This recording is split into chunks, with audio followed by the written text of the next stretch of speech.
పోలవరం పూర్తయ్యేంత వరకు ఇలాగే వాటర్ వెళ్తూ ఉంటాయి. ఈ నీటి హక్కుల మీద మాట్లాడే అవకాశం కూడా కోల్పోతాం అనేది వాదన ఉంది సార్. ఏంటి అసలు ఇది ఇది దానికి సంబంధించిన విషయం కాదు. ఇది ఓకే, పోలవరం అంటే గోదావరి జిల్లాల హక్కులకు సంబంధించిన విషయం మాట్లాడితే అది ఆంధ్రప్రదేశ్ ప్రభుత్వం చేపడుతున్నటువంటి పోలవరం నల్లమల సాగర్ లింక్ ప్రాజెక్ట్ ద్వారా మనకు ఆ జల హక్కులకు సంబంధించిన సమస్యలు రావచ్చు. మనకు ఉమ్మడి రాష్ట్రం మన ప్రాజెక్టులకు కేటాయించిన నీళ్లు గోదావరిలో 969 టీఎంసీలు. ఈ 969 టీఎంసీల కేటాయింపులని ఆంధ్రప్రదేశ్ రాష్ట్రం ఎప్పుడు ఒప్పుకోలేదు విభజన తర్వాత. నిజానికి ఉమ్మడి రాష్ట్రమే కేటాయించింది అది. ఈ కేటాయింపులకు సంబంధించిన సమాచారం అంతా కూడా ఆంధ్రప్రదేశ్ విభజన బిల్లు అసెంబ్లీకి వచ్చినప్పుడు అసెంబ్లీ సభ్యులకు అధికారికంగా సప్లై చేసిన సమాచారం ఇది. సో 969 టీఎంసీల నీటి కేటాయింపులు తెలంగాణలో గోదావరిలో మనకు కేటాయింపులు ఉన్నాయి. సో ఈ అంశాన్ని తెలంగాణ ఏర్పడిన తర్వాత ఆంధ్రప్రదేశ్ రాష్ట్రం ఎప్పుడు కూడా ప్రతిఘటిస్తూ వస్తున్నది. తప్పుడు లెక్కలు అవి, మాకే 775 టీఎంసీలు కావాలి, వాళ్ళు చేస్తున్న క్లెయిమ్స్ అన్ని తప్పు అని సిడబ్ల్యూసీకి బోల్డ్ అన్ని కంప్లైంట్స్ పెట్టిండ్రు వాళ్ళు. మన ప్రాజెక్టుల డిపిఆర్లు అన్నింటినీ కూడా అడ్డుకునే ప్రయత్నం చేశారు. ఈ 969 కేటాయింపుల ఆధారంగా మీరు వాళ్ళకి పర్మిషన్లు ఇవ్వద్దు వాళ్ళ ప్రాజెక్టులకి అని చెప్పి ఆయన కూడా సిడబ్ల్యూసీ వాళ్ళ సొంత లెక్కలతోటి ఆంధ్రప్రదేశ్కి ఎంతైతే వాళ్ళ కేటాయింపులు ఉన్నాయో, వాళ్ళ అవసరాలు ఉన్నాయో, పోలవరం దాకా వాళ్ళకి అవసరాలు కేటాయించి మిగతా నీళ్ళని తెలంగాణ ప్రాజెక్టులకు కేటాయించి వాళ్ళు పర్మిషన్లు ఇచ్చుకుంటూ పోయారు. వాళ్ళు ఆపలేదు. వాళ్ళ రిక్వైర్మెంట్స్ ఏవైతే ఉన్నాయో, పోలవరం దాకా వాళ్ళ రిక్వైర్మెంట్స్ ఏవైతే ఉన్నాయో, పోలవరం కింద వాళ్ళ రిక్వైర్మెంట్స్ అన్నింటిని కూడా ప్రొటెక్ట్ చేశారు వాళ్ళు. వాళ్ళకి ఏ రకంగానూ నష్టం కలిగే విధంగానే తెలంగాణ ప్రాజెక్టులకి అలొకేషన్ చేసి ప్రాజెక్టులకు ఇచ్చారు. సీతారామ, సమ్మక్క, కాళేశ్వరం, పైన వార్ధ అన్నిటికీ నీటి కేటాయింపులు మన ప్రాజెక్టుల మీడియం ప్రాజెక్టులకు అన్నింటికి కూడా పోలవరం కింద ఆంధ్రప్రదేశ్ యొక్క రిక్వైర్మెంట్స్ అన్నింటినీ పరిగణలోకి తీసుకొని వాటిని ప్రొటెక్షన్ ఇస్తూనే మన ప్రాజెక్టులకి డిపిఆర్లకి అనుమతులు మంజూరు చేశారు. కానీ వాళ్ళు ఎప్పుడు కూడా వాటిని అంగీకరించలేదు. మన ప్రాజెక్టుల డిపిఆర్లకి అనుమతులు ఇవ్వకుండా విధాలు అడ్డుకునే ప్రయత్నం చేశారు వాళ్ళు. 969 టీఎంసీలు వాళ్ళు ఎప్పుడు ఒప్పుకోలే. ఇప్పుడు మనం ఈ ప్రాజెక్ట్ ద్వారా మనం అడుగుతున్నది ఏంటంటే, ఈ ప్రాజెక్ట్ని మనకు వ్యతిరేకమేం లేదు. మనం అడుగుతున్నది ఏంటంటే 969 టీఎంసీలు మా ప్రాజెక్టుల కేటాయింపులకు సంబంధించి స్థిరీకరణ జరిగే వరకు నేను ఒప్పుకోము మేము. మీకు అంగీకారమా లేదా? మన ప్రాజెక్టులకు క్లియరెన్స్లు ఇచ్చేందుకు మీరు అంగీకరిస్తారా లేదా? 969 టీఎంసీలు గోదావరి జిల్లాలో మా వాటా స్థిరీకరణ జరగాలి ఒకటి.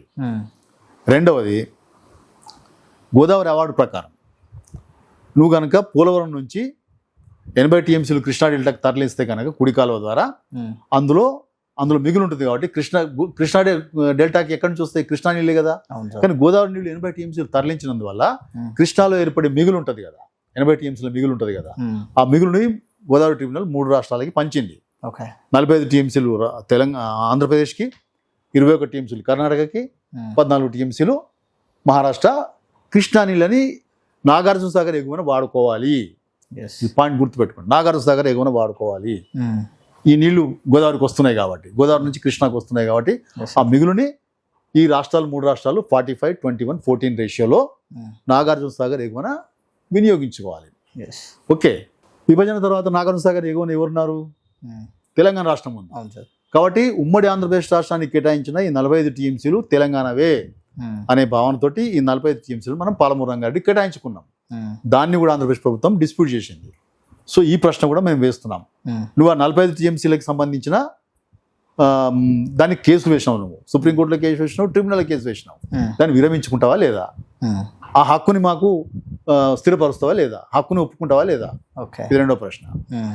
అదే ట్రిబ్యునల్లో అవార్డులో ఇంకొక ప్రొవిజన్ కూడా ఉంది. ఈ 80 టీఎంసీలకి మించి ఎంత నీళ్లు తీసుకుపోయినా కూడా అదే రేషియోలో కృష్ణాలో మళ్ళీ ఈ రాష్ట్రాలకి ఎగువన కృష్ణా జలాలు వాడుకునే హక్కు ఉంటుంది.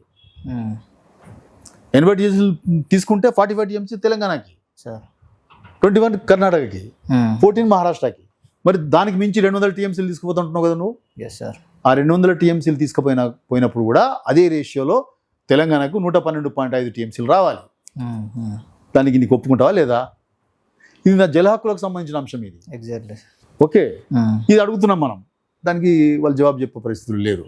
సో రెండవ విషయం ఏంటంటే ఈ వరద జలాలు అంటున్నారు. గోదావరిలో వరద జలాల మీద కేవలం ఆంధ్రప్రదేశ్ మాత్రమే హక్కు ఉండదు.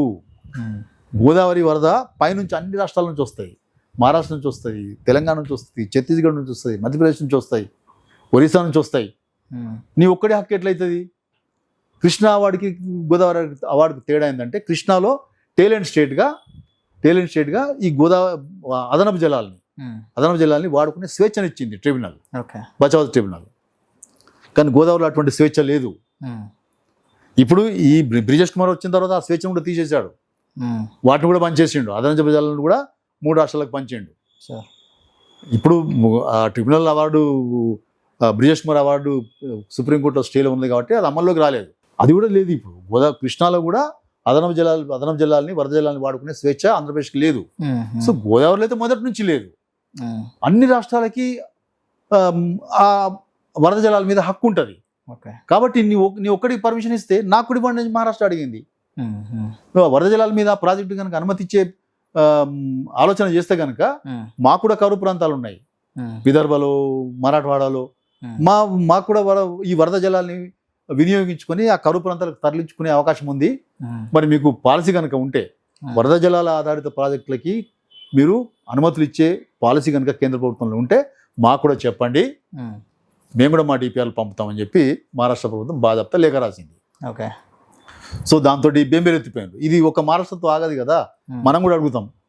మనే పాలమూరు రంగారెడ్డి వరద ఆధారిత ప్రాజెక్టు, కల్వకుర్తి వరద ఆధారిత ప్రాజెక్టు, ఎస్ఎల్బిసి, నెట్టెంపాడు, డిండి, ఇవన్నీ వరద ఆధారిత ప్రాజెక్టులే. మరి వాటికి కూడా పర్మిషన్లు ఇవ్వాల్సి వస్తుంది. నువ్వు నా పాలమూరు రంగారెడ్డి డిపిఆర్ ఎందుకు వాపస్ చేసినావు?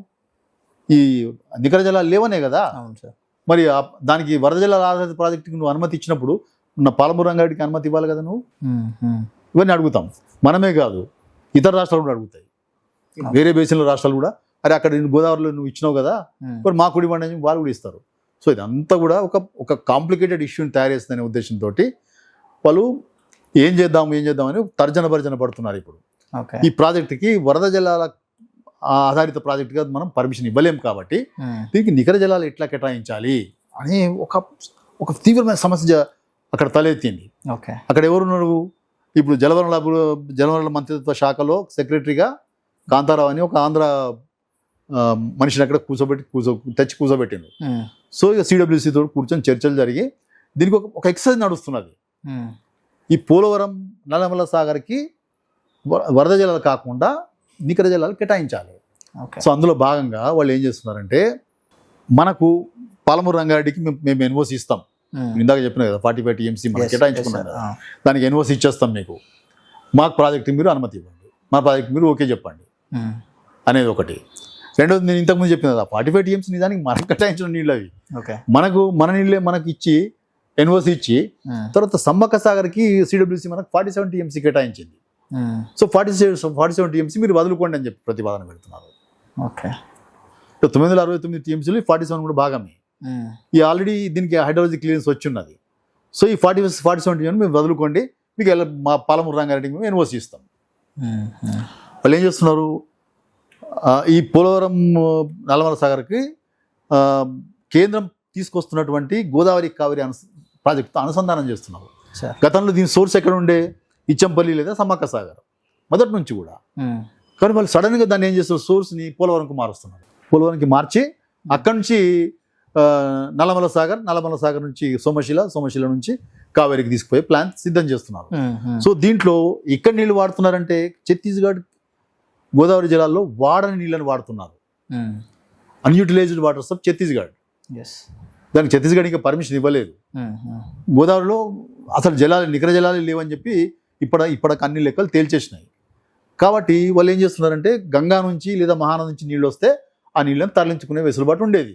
కానీ వాళ్ళు మహానది మాకు సర్ప్లస్ బేస్డ్ రివర్ కాదని చెప్పి ఒడిస్సా నిరాకరించేసింది ఆ నీళ్ళని తీసుకురావడానికి. గంగా నుంచి నీళ్ళు రావాలంటే చాలా టైం పట్టేటట్టున్నది.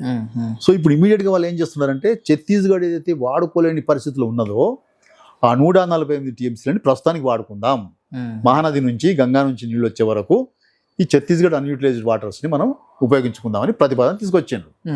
మనమేం డిమాండ్ పెడుతున్నామనంటే ఈ 148లో సగం నీళ్లు మాకు ఇవ్వండి, 50% మాకు ఇవ్వాలి. సార్. తర్వాత 969 టీఎంసీలలో అన్ని ప్రాజెక్టులకు మాకు అనుమతులు ఇవ్వండి.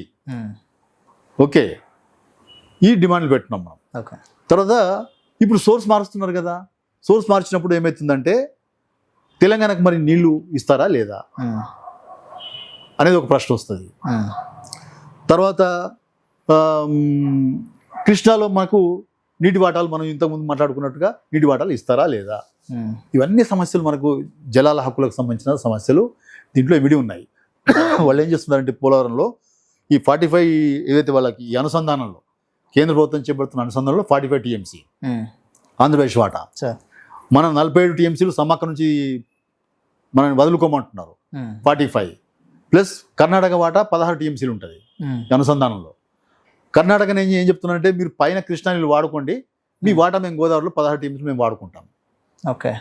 ఈ 16 తర్వాత పోలవరం యొక్క నీటి లభ్యత లెక్క కట్టేటప్పుడు 15 టీఎంసీలు ఎక్కడో మిస్ అయిపోయినాయట. ఇవాళ లెక్కలు తెలుస్తున్నారు. ఆ 15 టీఎంసీలు ఇప్పుడు లెక్క కట్టండి.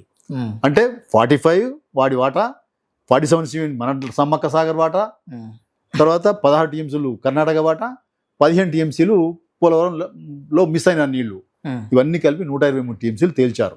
ఇప్పుడు 123 టీఎంసీలు వాటికి పోలవరం నల్లమల కేటాయించి దాన్ని నికర జలాల ప్రాజెక్టుగా మార్చి దానికి సిడబ్ల్యూ నుంచి అనుమతులు తీసుకునే ఒక కుట్రపూరితమైన ప్రయత్నం జరుగుతున్నది. ఇవాళ సో ఎట్లా చూసినా తెలంగాణకు అన్యాయం జరుగుతుంది. ఎట్లా అన్యాయం జరుగుతుంది? పాలమూరు రంగేట్లో మన 45 టీఎంసీ మనకి ఇస్తున్నారు వాళ్ళు. అది ఆల్రెడీ ఆ వివాదాంశం ట్రిబ్యునల్ విచారణలో ఉన్నది. అది విచారణ పూర్తయిపోయింది. ఒక 5-6 నెలల్లో మనకు తీర్పు కూడా రాబోతున్నది. ఆ తీర్పు తప్పనిసరిగా మనకే అనుకూలంగా ఇస్తుంది. ఎందుకంటే ఆల్రెడీ అది గోదావరి ట్రిబ్యునల్ ఇచ్చిన అవార్డు కదా. దానికి భిన్నంగా ఇప్పుడు బ్రిజేష్ కుమార్ ఏం భిన్నంగా తీర్పు ఇయ్యడు. ఆ నీళ్ళని తెలంగాణకే కేటాయిస్తాడు. బాధప్త మనకే వస్తాయి. ట్రిబ్యునల్ తీర్పు మనకు అనుకూలంగా రాబోతున్న సమయంలో వాళ్ళ నుంచి ఎన్ఓసి తీసుకొని ఈ 47 టీఎంసీని మనం కోల్పోవడం మనకు అన్యాయం కదా. 45 టీఎంసీ మనయే, మళ్ళీ 47 టీఎంసీ మన నీళ్ళే వాళ్ళు తీసుకుంటామంటున్నారు. అంటే ఇది ఎట్లుందంటే పరిస్థితి, మీ ఇంటికి వస్తే ఏమి ఇస్తావు, మా ఇంటికి వస్తే ఏం తీసుకొస్తావు, ఇది వైఖరి అక్కడ. సో ఇట్లా మనకి గోదావరిలో చాలా పెద్ద ఎత్తున ఈ పోలవరం నల్లమల సాగర్ ఇంప్లిమెంటేషన్లో అనేక అన్యాయాలు జరిగే అవకాశం కనబడుతున్నది. వీటిని తెలంగాణ ప్రభుత్వం ఏ మేరకు ప్రతిఘటిస్తున్నది ప్రశ్నలు అడగాల్సి ఉన్నది. సోర్స్ని ఇచ్చంపల్లి నుంచి లేదా సమ్మక్క సాగర్ నుంచి పోలవరానికి ఎందుకు మార్చారు? మాకు ఇస్తామన్న ఆల్రెడీ ఎన్డబ్ల్యూఏ మీటింగ్స్లలో మనకు 50% వాటా ఇస్తానని ఒప్పుకున్నారు. సో ఆ 50% వాటా మాకు ఇస్తున్నారా లేదా అంటే 148లో 74 టీఎంసీ, 144 టీఎంసీలో 74 టీఎంసీ మాకు ఇస్తున్నారా లేదా? సో 200 టీఎంసీలు మీరు కృష్ణా బేసిన్ గోదావరి నుంచి కృష్ణా బేసిన్ తరలిస్తున్నందువల్ల గోదావరి అవార్డు ప్రకారం మాకు 112.5 టీఎంసీలు కృష్ణాలో ఇస్తారా లేదా?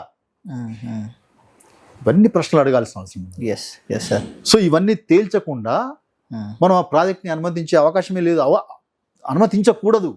ఇది తెలంగాణ జల హక్కులకు సంబంధించిన విషయం. వాళ్ళు ఏమంటున్నారంటే మీరు వాడుకోగా మిగిలిపోయిన నీళ్ళు కదా మేము వాడుకుంటున్నామని అంటున్నావు కదా. ఒకసారి నువ్వు ప్రాజెక్ట్ కట్టిన తర్వాత నాకు 969 టీఎంసీల మీద హక్కులు స్థిరపడకుండా నువ్వు ప్రాజెక్ట్ కట్టుకుంటే రేపొద్దున గోదావరి ట్రిబ్యునల్ కొత్తగా ఏర్పాటు చేయమని వాళ్ళు ఆల్రెడీ అప్లికేషన్ పెట్టుకున్నారు కేంద్ర ప్రభుత్వం దగ్గర. కొత్త గోదావరి ట్రిబ్యునల్ వేయండి అని చెప్పి. గోదావరి ట్రిబ్యునల్ వస్తే నువ్వు ప్రాజెక్ట్ ఆల్రెడీ కట్టుకుని 1000 కోట్ల రూపాయలు ఖర్చు పెడితే నీకు రైపోయిన హక్కులు ఏర్పడతాయి కదా. అరే వాళ్ళు ఖర్చు పెట్టుకున్నారు కదా, దానికి నీళ్ళు కేటాయింపులు చేయాలని ట్రిబ్యునల్ కూడా అనుకుంటుంది కదా. నా 969 టీఎంసీ స్థిరపడాలి. తర్వాత గోదావరి అవార్డు ప్రకారం కృష్ణాలో వాటాలు పెరగాలి, 45 టీఎంసీ దక్కాలి. తర్వాత 112.5 టీఎంసీలు దక్కాలి. 45 టీఎంసీ దేనికి? 80 టీఎంసీలు తరలించినందువల్ల. ఈ 200 టీఎంసీలు తరలించినందువల్ల 112.5 టీఎంసీలు ఇవి రావాల్సింది. సో ఇవన్నీ ఈ హక్కులు జల హక్కులు స్థిరపడకుండా మనం నల్లమల సాగర్ పోలవరాన్ని అనుమతించడం అనేది మనకు ఆత్మహత్యా సదృశ్యంగా మారబోతున్నది. తర్వాత గోదావరి కావేరి అనుసంధానాన్ని మనం తప్పనిసరిగా తెలంగాణ నుంచే చేపట్టాలి. దీని సోర్స్ని పోలవరంకి మార్చడానికి ఎట్టి పరిస్థితులు అనుమతించకూడదు. ఇప్పటికే అది జాతీయ ప్రాజెక్టుగా మారబోతున్నది. జాతీయ ప్రాజెక్ట్ అది. ఇప్పటికే ఆంధ్రప్రదేశ్కి పోలవరం ప్రాజెక్ట్ జాతీయ ప్రాజెక్ట్ అది చట్టంలోనే ఉంది, విభజన చట్టంలోనే పెట్టుకున్నారు దాన్ని. ఇప్పుడు మళ్ళీ పోలవరం నల్లమల సాగర్ కూడా ఆ సోర్స్ పోలవరంకి మార్చినందువల్ల అది కూడా జాతీయ ప్రాజెక్ట్ అయిపోతుంది. ఒక్క జాతీయ ప్రాజెక్టు మనకు లేదు. మనం పోలవరం ఇది పాలమూరు రంగారెడ్డిని జాతీయ ప్రాజెక్ట్ ప్రకటించి మనం అడుగుతున్నాం. ఇప్పటిదాకా దాని అనుమతులే లేవు అసలు డిపిఆర్ వాపస్ వచ్చింది. ఉన్న ఈ అనుసంధాన ప్రాజెక్ట్ జాతీయ ప్రాజెక్ట్ మనకు ఉంటుంది అనుకుంటే దాన్ని కూడా తీసుకుపోయి ఆంధ్రప్రదేశ్లో కలిపేస్తున్నారు. సో ఇటువంటి పరిస్థితులు మనకు గోదావరిలో తలెత్తే పరిస్థితి కనబడుతున్నది.